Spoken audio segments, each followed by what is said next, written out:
Eagles Nation, buckle up. Because the Birds just got news that could shake the entire NFL. Some of it is amazing, the kind that makes you believe this defense can dominate for years. But there's also a twist, some news that might raise a few red flags before the Week 5 showdown with Denver. This is the story every Eagles fan needs to hear. For Philadelphia, the spotlight right now isn't just on the offense or the Lombardi Trophy they lifted last season. It's on two young defenders who are rewriting what it means to be great at their positions.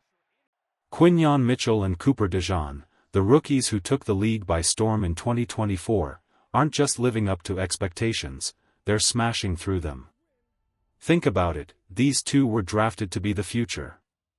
But in only their second year, they already look like the foundation of the Eagles' defense for the next decade.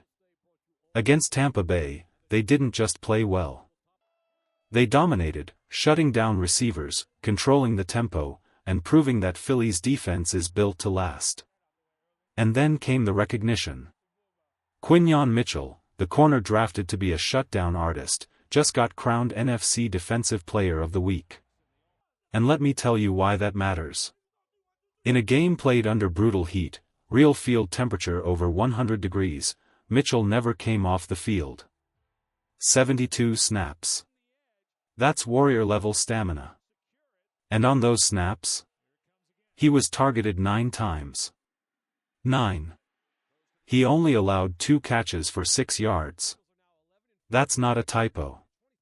6 yards. He added 5 pass breakups, posted a quarterback rating allowed of just 39.6, and was graded the top corner in the entire league by Pro Football Focus. That's not just good. That's legendary. That's the kind of performance that puts your name in the Defensive Player of the Year conversation.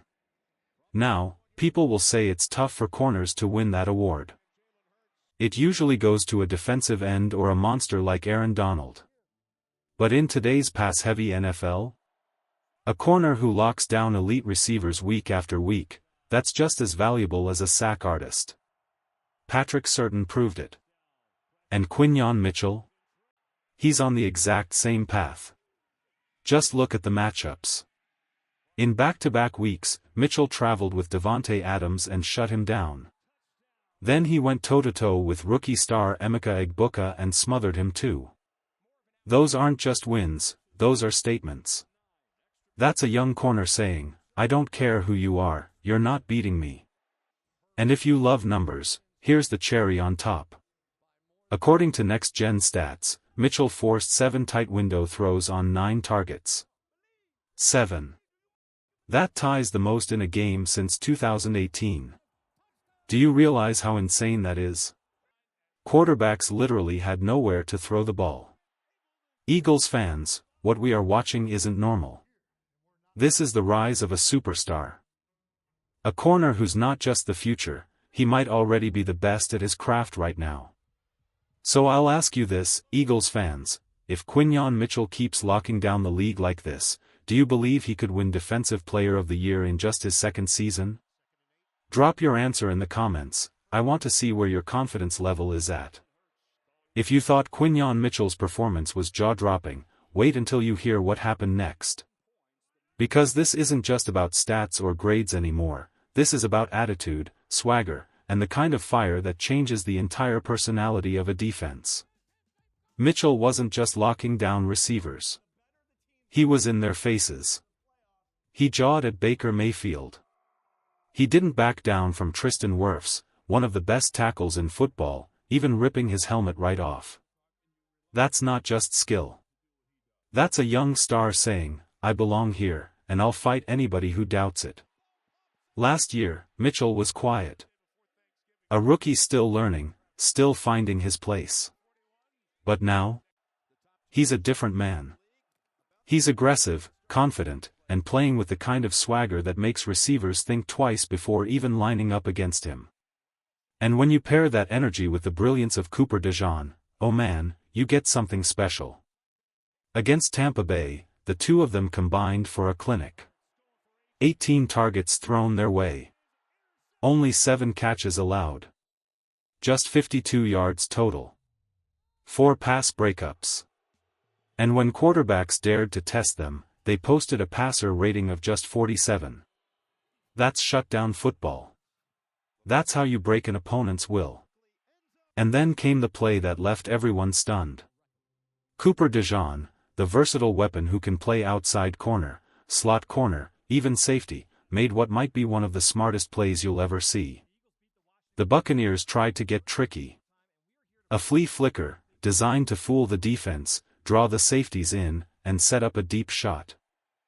Mayfield sold the fake, the crowd roared, and every eye thought the ball was going downfield to Emeka Egbuka. But DeJean didn't bite. His eyes told the whole story.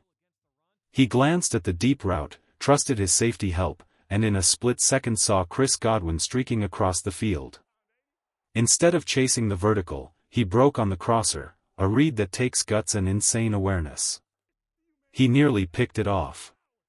The ball hit the ground, but the message was clear: this kid sees the game like a veteran. That's the scary part.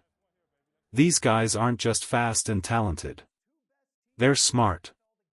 They're cerebral. They play with instincts you can't teach. And they're only in their second year. Look at this defense by age and tell me you're not excited for the future. Nolan Smith, 23.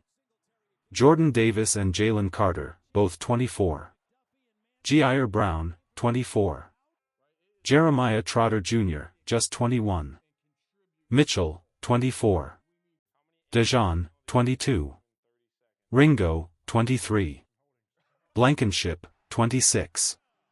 The elder statesman of the group? Zach Bond. He's 28. That's it.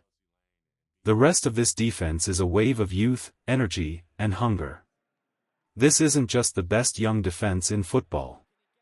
This is a dynasty being built in front of our eyes. A group that could grow together, dominate together, and rewrite NFL history for the next 5 to 10 years. And Eagles fans, that's the good news. The problem? The bad news is coming next. And it's the kind of issue that has already held this team back more than once this season. Eagles fans, before we dive into the bad news, I want to know, do you believe this young defense is already the best in the NFL? Drop a yes or a no in the comments. Let's see how confident you are in this group. Here's the truth Eagles fans don't want to hear: this team has a major problem. And it's not on defense. It's not at wide receiver. It's not even at quarterback. The problem is the one thing Philadelphia has always been able to count on: the offensive line. For years, this line has been the foundation. It's been the wall that kept Jalen Hurts upright, the engine that powered the run game, the reason Philly could impose its will on opponents in the fourth quarter. Other teams used to break against the Eagles' O-line. They used to wear down, get bullied, and give up chunks of yards late in games. But not in 2025. Not yet. And that's terrifying. Through the first 4 weeks of this season, the Eagles' offensive line hasn't looked dominant. They haven't looked sharp. Honestly, they haven't even looked average at times. Instead of controlling the trenches, they've been losing battles. Missed assignments, poor communication, interior pressure that kills drives before they even start. And the timing could not be worse. Because standing in front of them this week is the Denver Broncos, one of the nastiest defenses in the NFL right now. Denver is second in points allowed, but what's even scarier? They lead the entire league in sacks, quarterback hits, and pressure rate. Nearly half the time an opposing QB drops back, he's under fire. Think about that. Almost every other snap, pressure is coming. That's the storm this Eagles O-line is about to face. And right now, they don't look ready. Yes, there are bright spots. Jordan Mailata is still a rock at left tackle. Lane Johnson, when he's healthy, continues to be one of the most reliable players in football. And rookie Tyler Steen has flashed moments, opening holes for Saquon Barkley on key touchdowns. But flashes aren't enough. Consistency is what builds champions, and Steen hasn't found it. Meanwhile, Landon Dickerson hasn't lived up to his massive contract. Cam Jurgens, one of the league's highest-paid centers, hasn't played like it. The unit as a whole? They're ranked near the bottom of the NFL in almost every key category, 25th in yards before contact per carry, 27th in run stuff rate, 22nd in run block grade, 24th in pressure rate allowed, 26th in pass block win rate. That's not just a slump. That's a collapse. And here's the scary reality: Saquon Barkley looks as explosive as ever. He's running hard, making defenders miss, breaking tackles. But when he gets the ball, there's no daylight. No holes. No room to cut. Great running backs can mask problems for a while, but not forever. If this line doesn't start winning battles, all of Barkley's brilliance will go to waste. For the Eagles, the mission is clear: fix the offensive line, or forget about repeating as champions. Eagles fans, I need your take. Are you worried about this offensive line, or do you think they'll bounce back and dominate like we're used to? Drop a "worried" or "confident" in the comments right now. The truth is hard to swallow, but here it is: this Eagles offense is being held back by its own offensive line. That's right, the foundation of everything, the group that's supposed to protect Jalen Hurts and open up space for Saquon Barkley, is crumbling. Think about it. Last year, Saquon Barkley was untouchable. He was electric. He ran for over 2,000 yards, shattered records, and looked like he was about to chase down legends like Eric Dickerson. It felt like every game he was breaking off 40, 50, even 60-yard runs. Defenses feared him. Fans lived for those moments. But this year? It's different. Way different. Saquon hasn't had a single one of those trademark bursts. Not one. Instead, every time he gets the ball, it feels like he's swallowed up instantly. Defenders are already in his face before he even makes his first cut. And that's not because Saquon slowed down. He still looks explosive, still has that same burst. The problem is he's not getting any room to work with. Last season, before defenders could even touch him, Saquon averaged nearly 4 yards per carry. That's insane. He was basically halfway to a first down before anyone laid a hand on him. This year? Less than 1 yard before contact. That's the lowest of his career. No wonder the TFLs, tackles for loss, are piling up. No wonder the big plays are gone. And this issue doesn't stop with the run game. Jalen Hurts has been hit over and over again because the interior line is collapsing. Pressure is coming straight up the middle, right in his face. That's the worst nightmare for any quarterback, but especially for someone like Hurts, who thrives on rhythm and vision. The pocket gets muddy, his throwing lanes vanish, and suddenly he's scrambling or taking sacks. That's why the passing game looks broken at times. It all starts with the line. Look at the numbers. Landon Dickerson, Tyler Steen, and Cam Jurgens have given up 26 pressures already. 26.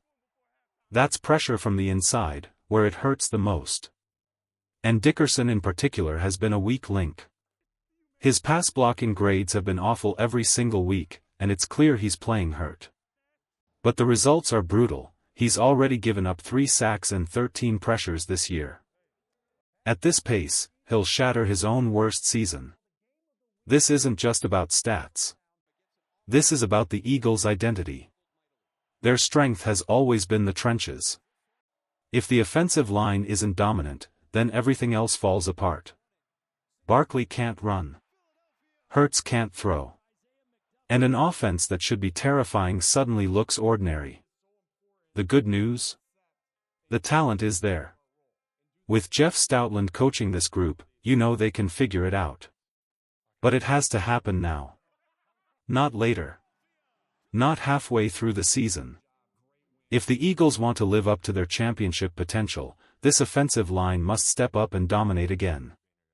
Do you think this offensive line can bounce back, or is this going to haunt the Eagles all season long? Drop your thoughts in the comments. I want to hear if you still believe in this O-line.